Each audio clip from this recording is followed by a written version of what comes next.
She said sensitivity to light. I've had like 4 concussions in sports. I am sensitive to light. And that's why also, you know the grad party that we had, right? Yeah. So, like the Habesha grad party. Yeah. For those who don't know, everybody who graduates high school in Edmonton, the Ethiopian community feels it's obligated for them to... why are you already laughing? They feel like it's obligated to, celebrate them. And I think it's really nice until it's not. When the event kind of just... When the high schoolers themselves don't want to do the events, it kind of just, it gets a little cooked. But I get it because the parents also want to just see, all my kids together graduating. Yes. But back to why am I sensitive light? So I left mine early when I ended grade 12, 2023.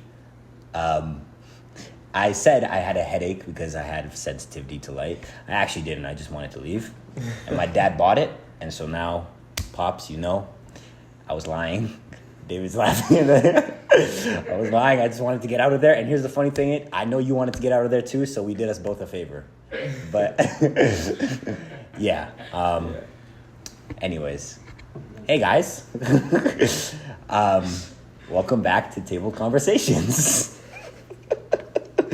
Funny enough, what we were talking about, what we will be talking about today is sacrifice. And the cost of what it costs to follow Jesus in this world. Yeah, Jacob, what does that mean to you? Yeah, sacrifice to me, like we were kind of talking about it earlier, touching on it, researching it. There's an A and a B to sacrifice, 2 parts. The first part is giving up something of value, and that's A. B is you're giving up the value to achieve something higher. Right. So what we had a little bit of conversations off camera, and I gave the example of me in high school when I tried out for the basketball team, made the team, great. Practiced. I would actually like to say I practiced more than some of the players on the team. I would go in mornings. I would. Sorry, David's laughing behind his camera, so I'm just there like, I don't know if he's laughing because it's funny or he's laughing at me because I just sucked at ball.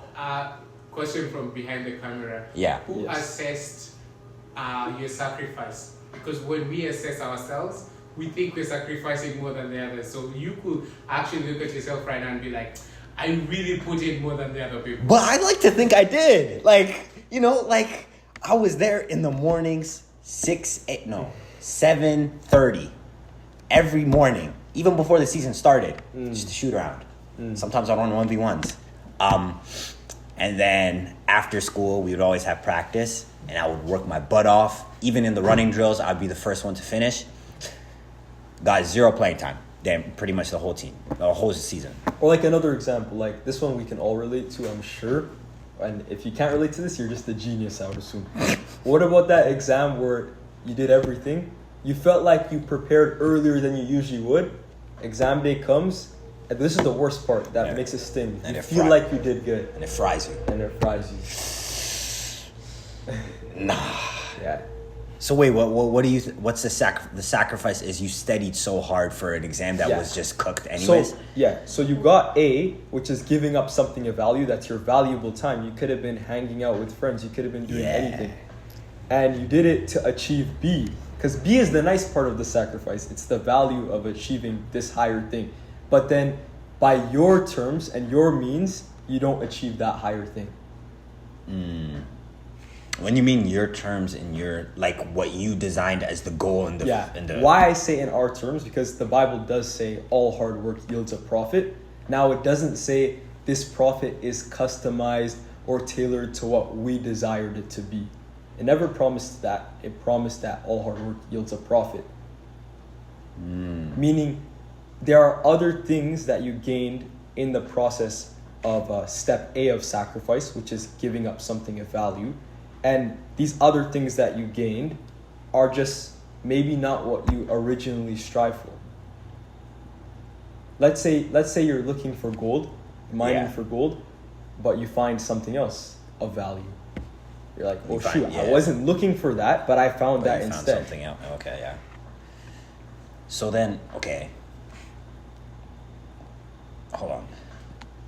So you're saying, wait. Because, like, when you find a profit, like, how do you deem that the second profit is even better than the one that you wanted in the first place? Because you never got that thing. You know what I mean? I don't think there is a way to even say that measure? it's better. It may not be better. You may, how do I say? Maybe to you, it depends how you value it as well. Maybe to you, like you said with basketball, and you putting in a lot more work, more substantial work than your peers, and not receiving what your peers had received. But let's say you gain like good hard work ethics, like scheduling, waking up early, these habits. Maybe to you, those values might be less than the value of getting more minutes. Yeah, I guess. It could be. Yeah. I think that's case to case though. Depends on the person. I guess, but in this case, I always thought I had the habits of working hard, but I can see where you're coming from. What you get out of it is the process, not the product, in a sense. In the basketball You gain the sense, journey. I guess. Yeah, You gain the journey. process, whatever you want to call it. Yeah. Damn, it was hard 3 years though. No, let's not trauma bond. What if the sacrifice though? What if the sacrifice of your time in that case for basketball taught you and prepared you in more serious senses of your life what sacrifice is? What if sacrifice taught you what sacrifice is? So that when greater sacrifice Wait, say that again. What if sacrifice helped you understand what sacrifice is? Damn. Because you only learned that I can't. Oh. Okay, yeah. I mean, like, do you really think that will be the biggest sacrifice you ever make? No, hell right? No way. So there we go. way. What if that is like a fine tuning to help prepare you for something greater to come? Okay. Or maybe it's not. Maybe it's not. Maybe it actually was just a sacrifice and that was it. Like, that was the best sacrifice I'll ever have in my life. That would be a sad story to tell. I can't lie. Oh, my days. Nah, I can't do that. Yeah, but like, how do you guys understand sacrifice? I don't know. We were low-key yapping to it. What Yeah. do you think, Abby? Yeah, no, I think it's like giving something up. Like, I like the part A of the question, the example. Giving something of value. Yeah, giving something of value. It's very, very hard. But also for part B, that's really disappointing that sometimes there's no like end reward. You know, if you said like sacrifice was the sacrifice, I'm like, Yeah, sacrifice. Well, I actually think there always is a B, but I think the B is not always what you may have strived for or expected it to And be. but sometimes you you- lost what you strive for though. No, but But also... I gained other things. And sometimes you won't see it in the moment. Like, you won't... Like, I might have learned some stuff from back then that I'll know, not even now, but maybe 5 years to now. And be like, oh, when I went through this and this in my life, oh, that's when I realized that, okay, I get, like, what I actually got out of it. Well, like, here's even another example, just so that, like, I want everyone to be able to relate. When your parents discipline you through however they may have disciplined you as kids, you don't really understand it or appreciate it till later. And when you see the fruit of discipline, because the fruit of discipline is like you become a disciplined person, right? Yeah. And then you go and you see maybe someone whose parents were more lenient on them or over lenient, and they don't have that same discipline you now have. Right. Yeah. You gain a sense of appreciation for that at some age, I think. At some age, but it won't always be... Yeah. You won't always realize it in the moment as you're being disciplined, because most of the time let's be honest, no one likes being disciplined.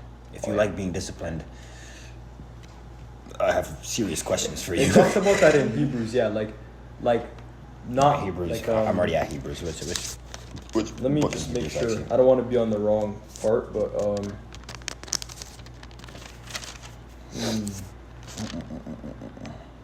Sorry to put you. yeah, like it says in Hebrews 12, verses 5.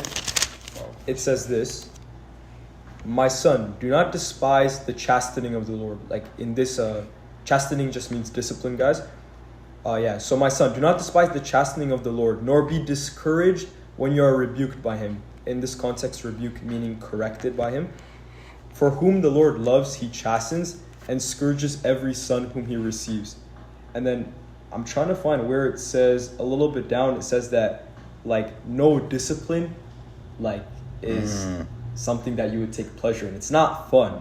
No discipline is comfortable in a sense. In verse 10 it says, for they disciplined us for a short time as it has seemed best to them, but he disciplines us for our good, that we may share his holiness. So in a sense, being disciplined by God shares us in his in the holiness with him. How do you think actually, this is actually a good little segue kind of, how do you think discipline regards to sacrifice, like how discipline and sacrifice kind of intertwine? I would say this, to become disciplined, there needs to be some sacrifice.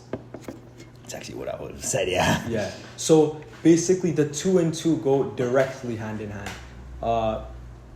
One precedes the other. I don't know. Okay, would it be that sacrifice precedes, because precede means to come before, right?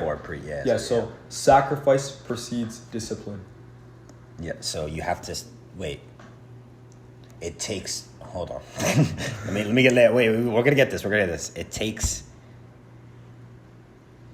sacrifice. Takes sacrifice to discipline. Yeah. To be disciplined. Because discipline is also, it's also what's it called? It's an action, disciplining, but then it's also a trait. Like you are now disciplined. You are now disciplined human being. Yeah. After being disciplined, which is the you're now a disciplined person because you've disciplined yourself. Yes. That is sacrifice in a sense. You're disciplining yourself to doing something in what was type A that you said was giving something up of value. Giving something up of value, knowing that there is something that there's a bigger picture in a sense. Don't you guys feel like that's like kind of, I don't know, it's kind of lost nowadays. Yeah. Because we're all so short-sighted as just young, like especially in the younger generation. Like we're all just so short-sighted. We're just like, we want it now. Like even the way our brains are wired, we can't even look at our phone for like 30 seconds and then we're disengaged and then we scroll. So it's like, in a sense, do you guys feel like that has something to do with why this generation has a problem with disciplining themselves and actually sacrificing things, or understanding the cost it takes to follow a bigger picture, which is like following Jesus? Do you want to go? Okay. I was going to say, when you said sacrifice, yes, I think people don't want to sacrifice because we were talking about there's an A and B, right? The B is achieving that higher thing. I think a lot of people, once they've achieved the higher thing now, they're like, what I went through was never worth receiving the higher thing, because I could just get it, like I could get a less higher thing for a lot lower of a cost, aka opening my phone and just scrolling. Like it gives me temporary pleasure, and I didn't really give up much value, I guess you could say I give up my time, but I didn't really endure much to receive that pleasure, I guess you could say. That's good. I guess what you're trying to say, but then you just said you like comparing the values of stuff. Yeah. Remember how earlier you were talking about values and how like comparing them can be a little difficult? Yeah. Yeah. So then, do you think also then that now in society we have a wrong understanding of how to actually compare what values we want, like in the moment versus in the future?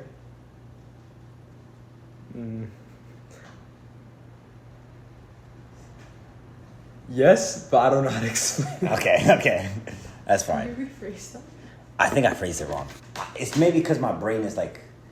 But I see where you're going. Because like I'm trying to think. It's just kind of like really deep, so it's really hard to break down. Yeah, that's what I'm trying to say. It's very deep that I'm trying to figure out a way to articulate it. I don't know. Like the more that we're able to simplify it, that will show that we have a greater grasp of what you're saying. Yeah. Yeah. Because I'm not really good at simplifying things, but I don't know. I'm trying to someone talk about something else because I'm trying to think about it. I'm trying to think. Okay, maybe I give an example. All right. So say my goal is to run a business, run a company, right? And right now, I see the value in the job that I have now, and the value of owning a business later could be different from having the job I have right now, right? Because I'm making certain amount of money right now, having a certain amount of net worth, and then whatever, and then when I run a business later, I'll have a certain different amount of net worth, right? Yes. So when you're comparing those values, how do I explain this? Okay, I can't explain it. It's hard for me to explain. That's fine. Yeah, I can't. We'll come back to it if you can. I'm gonna be pondering the whole time how to explain it. Should we switch into a different question? Yeah, Okay. Let me ponder. Okay, I'll ask this. Now turning into like spiritual sense, after having just talked about a bunch of real world examples of sacrifice, as Christians, what did you give up in Christianity, like to become like a Christian? Like, what are some things you gave up? Like, what are some things I gave up in having accepted Jesus, and now wanting to conform to his ways and his will? What would you say you gave up? I think the easiest thing you can say is flesh, but like your flesh, but I guess to specify what in the flesh is. It can be anything. You can answer it however you want. What, like, now I like to answer flesh because it will mean something different to everyone, but it would be the same thing that everyone gave up. But the specifications of it would be probably a little bit different for everyone, I would say. I mean, for someone it could be, I don't know, like substance abuse, giving that up. Another person it could be giving up their bad mouth, like a bad mouth, right? It's gonna be different for everyone. Like, I don't know. I think I had to, I remember like I had to give up friends. That was one big thing. Or like kind of trying to seem cool. I had to let that go because not many people outside of Christianity didn't really understand why I did the things I did and why I would like not do certain things that they did.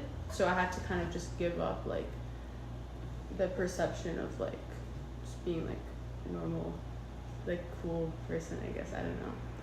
So I feel that. Would you say giving up the perception also then meant you lost, like you gave up your friends? Yeah. So I feel like taking the cover off, I guess. Yeah. Because I had like it was like a tug of war. It was like, am I gonna do what my friends do, or am I gonna kind of, or like, you know, not okay. I don't know how to phrase it. But Becoming the odd one out, I guess you could say. We both don't know how to phrase anything. Like I think like what you're saying, Abby, at least what it means to me, because I relate to that heavy. Being a Christian and walking the life of Christ, like a Christ-like life, it's not like you're not gonna fit into the world. You're just not. It doesn't mean that you're like, a lot of people may interpret that as, oh, now I'm gonna be hated by everybody. Doesn't mean you're gonna be hated by everyone, but you're not necessarily. There will be people who don't love you, and there will be people who hate you. There will be people who hate you. Yeah. Keep it real. Yeah, let's keep it real. You will not be able to please everyone.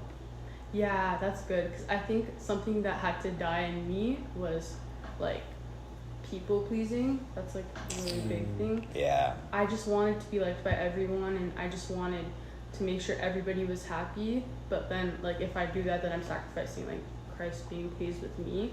So I feel like I had to let that go, like people pleasing. I still struggle with it, but obviously it's like better.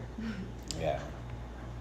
I think sometimes we forget that, like, Jesus, like, what we do like what we sacrifice pleases Jesus. And when I think about it, I think of when Jesus is and allowing his servants to come into the kingdom of God. He's saying, "Well done, good and faithful servant," right? Like that means you've pleased him, like you've you know. And like there was this one thing I remember watching is God can reject your worship if it doesn't please him. Like think about when he said, "Run back to if your anger or you have any malice against your brother, Go forgive them.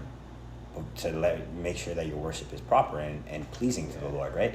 So sacrificing, in your sense, the perception of how people see you, in the sense that Jesus was talking about sacrificing, I guess maybe the bitterness that you held in the anger towards your brother, or this hatred that you have in your heart for something that he did, which I guess, yeah, it's bitterness.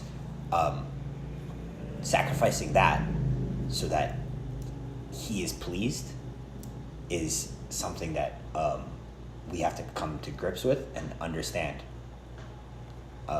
Yeah. Sometimes sacrifice can really, really like kill you, or like a part of you kind of just like dies. I think, depending on what. I think it yeah, is. that's like. Wait, could you explain like a little bit deeper in that? Like so, like. I mean, like it's just like you're losing something sometimes. Well, that's the whole. That was like point A, right? Type Right. A is like letting something go. So when you're letting something go, sometimes like part of you that really wanted that thing has to die. Like, you know what I'm saying? Yeah. Okay. Like that's part of the, I guess, the sanctification work of Jesus Christ. A lot of times it's being broken down so that he could rebuild you back up to the image that pleases him. Because for a lot of people, the things that they may be sacrificing, having given their life to Christ, kind of could have been idols in their life, or could have been taking the place of what God was supposed to be in their life, right? So if you take away an idol figure or a figure that someone looked to as a god, if you take that out of their life, that's gonna be like a disaster for them initially, or it could be. What are some examples that you had in your life? Because Abby had told us about perception, people pleasing, yeah. perception, right? And then actually, what did that cost you? That cost you friends. Giving that up. What about you? What did you have? Aura. Mine was aura. Not playing on the basketball team in high school, you lose aura. The gear was tough, but you lost aura. I lost a lot of aura. Yeah, I would say, honestly, aura, but I can tell, No. I thought sorry, that caught me off guard. No. Yeah. He's like, just aura. Because like, I'm just like, when you asked the question, I was thinking about things in my life I gave up. I remember at a young age realizing, like, I learned it at a young, like very early in my journey with Christ. That this life, man, you're not gonna fit in like you used to. It's just how it goes. Like, what you're trying to pursue is just so much different than what the world pushes to pursue. So when a bunch of people, your community, is under the world's agenda and you're under an entirely different agenda, it's gonna sting a bit when you give all that up, right? So I would say, for me it was giving up, accepting that in certain times I'm not gonna fit in, and just being like, whatever, I don't care. I don't care if I don't fit in. Like, if I don't fit in for the sake of Christ, like, so be it. Doesn't mean that I have to be like exiling myself, being like, casting myself as an odd one out. That's not what I'm saying. What I'm saying is, if it's for the sake of Christ, not being able to fit into an environment, what I gave up was accepting that. Yeah, I'm down for that.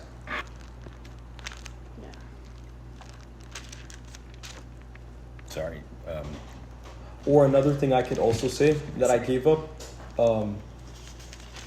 I think I didn't evaluate this enough in high school, how much I I loved basketball. I'm gonna be honest. Like, oh you did. Yeah, you do. I never asked myself, okay, is this too much? Like, is this becoming the center of my life, or is Jesus still the center of my life? And I think that's a scary question because you should never be putting something in your heart. You should never be putting something in battle with Christ for your heart. Because Christ is so much greater. That's kind of like an offense to Christ almost. Now, I'm not saying that he's looking at you saying, oh, how could you do this? But in my heart, I was like, that's an offense to try to relate something to the Most High. Yeah. You guys get what I mean by that?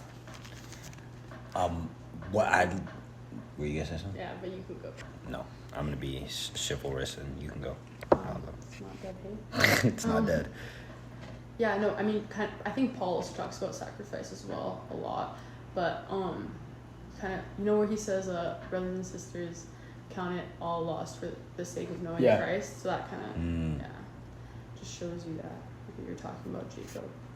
I was looking for something in Genesis and I couldn't find it, but I'm just gonna go back to Hebrews, which kind of goes back to that. Like, I'm just kind of gonna make a little bit of a tangent point, but when you were talking about how it's offensive to Christ, or it's in a sense it should be offensive that you're even trying to compare something with the Almighty. I want people to understand that even though it's like he is Almighty, he is all God, he actually himself did sacrifice something that we can't even comprehend. Right? He sacrificed. In a sense, he is God and he forever will be God. But he was God and he allowed the people who were created to glorify him, kill him. Yeah. Does that make sense? Yeah. Like I don't think people understand how deep that is. That's really deep. The people that were made to worship him, he allowed them to kill him. Yes. That's sacrifice to the highest form. It's sacrifice to the highest form because he put himself lower than those he created. I'm really glad that you said that, Eyasu, because as we were preparing for this, like I never try to like prepare a script, right? None of us tried doing that, right? Because we really want to be authentic as we could. Yeah. But one jot note that I did make sure I have is to understand sacrifice, we must look to Jesus because he was the perfect sacrifice and perfectly fulfilled what sacrifice looks like. Right. So without Jesus, you will never to the fullest understand sacrifice. Remember when he said this? He said, there's no greater love than this, to lay down your life for your friend. Got you, John 15. I was reading that recently, so we'll get there. And he didn't, not only did he lay his life down for his friends, he laid down his life, like you said, for those who hated him. He was rejected and despised. John 15, verse 13. Greater love has no one than this, that someone lay down his life for his friends. You are my friends if you do what I command. Blah, blah, blah. Sorry. I'm trying to find that one part.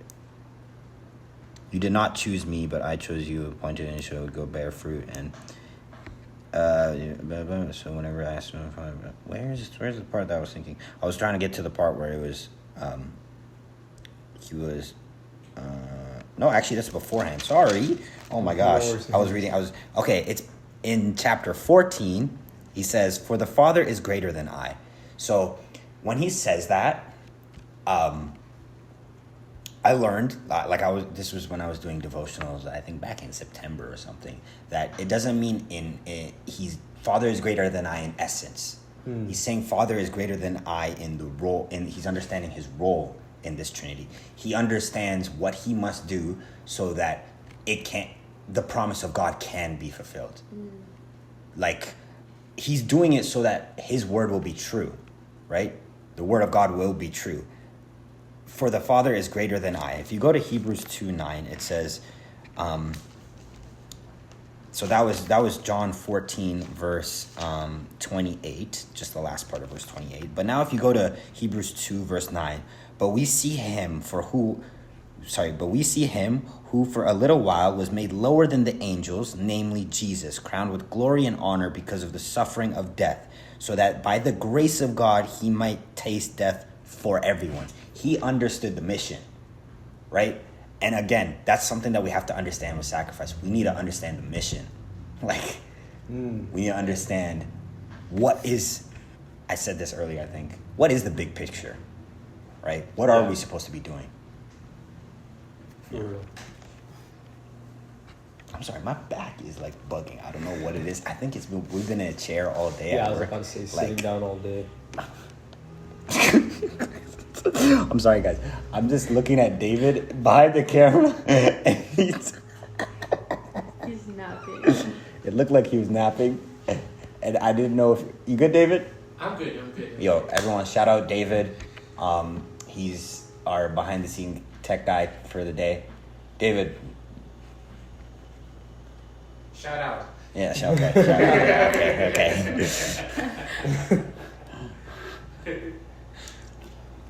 But yeah, I don't know. Yeah, that's like, just Jesus being the greatest like example of sacrifice, or yeah. Good. I don't know. I feel like Yeah. we've covered a good portion Sacrifice. of sacrifice. I have one more question, because Okay, yeah. no, I'm gonna be honest, guys, Hit us with it. and I'm gonna tell this to the audience too. The direction this conversation is going in, we've actually only got halfway done. That you know what the next question is? What? The first question is, what do you give up in Christianity? That's what we've been talking about the whole time. Sacrifice, yeah. Now we talked about the A. That's the A, giving up something of value. Yeah. B, what is the higher thing that we've achieved? And don't get into that yet. I think we're gonna save that for another episode. Yeah. But the question I wanted to ask is just kind of like more of a practical example. And I have like my own answer to this, and I kind of want to ask it so that I can get more refined. How do you guys overcome not fitting in for the sake of Christ? Like, how do you guys overcome that, like the feelings that it comes with? Or how do you manage it, or just deal with it? There's this verse, but I have to find it. I don't exactly remember. I don't know really, to be honest. I can tell you what I do, but because I want it to be refined. When you mean overcome, like not let it bother you? Yeah. Like, yeah, exactly. That's a good way to say it. How do you not let it bother you? Yeah. Okay. I think I just have to separate it. Like, I have to Sure, say, okay, sure. is like, what's worth it? What's more worth it? If that makes sense.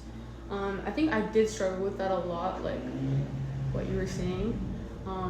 But it all leads to the verse, like I was saying earlier. I actually found it. It's Philippians 3, verse 8. I'm just going to read it. Yeah, go ahead. Indeed, I count everything as lost because of the surpassing worth of knowing Christ Jesus my Lord.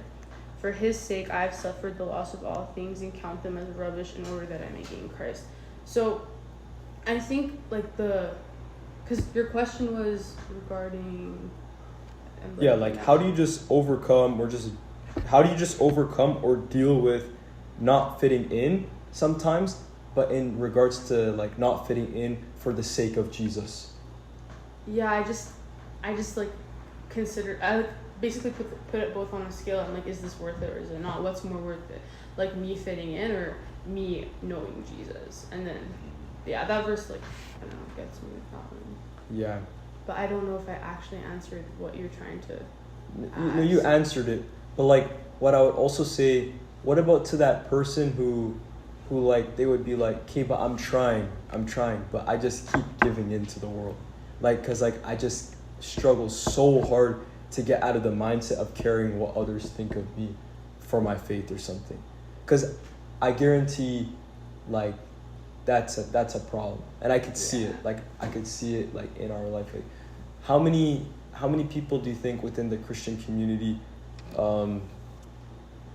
like, you put them they're in a wrong environment for a short period of time, and boom, it's like all their values of Christianity are gone, I guess, or fade away. That's why this is my answer, and, like, tell me where it can be improved. My answer to it was shifting my community to like-minded people, not isolating from those who are not like-minded, but shifting my community to, what I mean by community, the people I see most. Okay, so I I wouldn't say, for me, I would actually differ on that point. It's not who I would see most, it's more of who would I. That's true, yeah. Yeah, because you People know what I'm see saying? most of the people Most of the people we yeah. see every day School to day, and like work. I go to schools, like I doubt they're going to be Christians. Yeah, Like it's a true. high doubt. That's I true. wouldn't say that. I would say it's the people I want to identify myself with, in a sense. That's good, yeah. The group that I go to them for them to critique me, and I learn from them as much as they might learn from me, and I critique them, if that makes sense. So it's like yeah. I like the point of going to making sure that you kind of turn your focus onto making sure that you hang around the right people. Yeah. But I don't think it's fair to say you need to be seeing those type of people the whole time, because like in reality you're not. You can't. I have a question. Yeah. So, like, would you say it's more like you're hanging around them for them versus when you go to school, your first goal is for your education, then like your second, you can have a second goal of I can meet people, talking to people is nice, socializing is nice, versus when you're looking at your community, your sole purpose is of hanging around them, like for them, I guess, like for the sake of like being with them. Like, here's how I'll say that. When I go to school or work, like, well, right now I work with my friends, but like, Yeah, I got you. Yeah. when I go to school, am I going so that I can hang out with the people around me? No, but it's a byproduct of going to school. And there's nothing wrong with being around them. You can build good friendships, like have nice fellowship with them. You can learn a lot from them, especially being in a uni. A lot of people there are like really, really smart, right? And they can gain a lot of things from you as well. Versus your close, like people you would call your friends. Friends may not be people that you're in school with, but you actually hit them up to meet up with them. Yeah. Okay. That's how I dealt with it. Like, Yeah, I'm just trying to see how I deal with it. Like I completely get what you're saying. I'm just trying to say my side of things, because my mindset's a little different. fair. In a sense of when I go to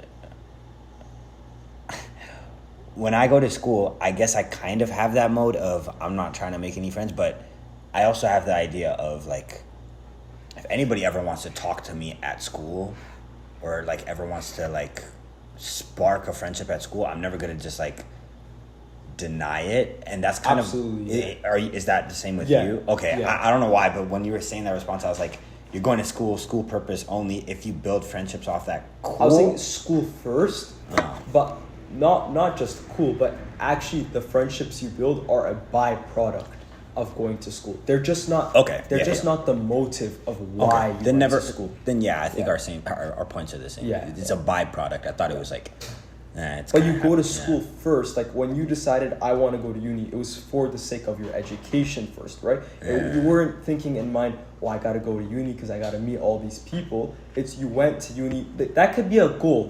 There's nothing wrong with that. Yeah. But I'm sure everyone's sole purpose of going to school. Just get that degree in cheese. Yeah. Yeah. Right? Like, That's facts. just keeping it real. Yeah. That's true. I mean, we haven't even talked about part B yet, Yeah. but we're already probably like 30 minutes in or something. More. So, Maybe like 40. so we'll take a little bit of a break. We'll see you guys in part 2 of.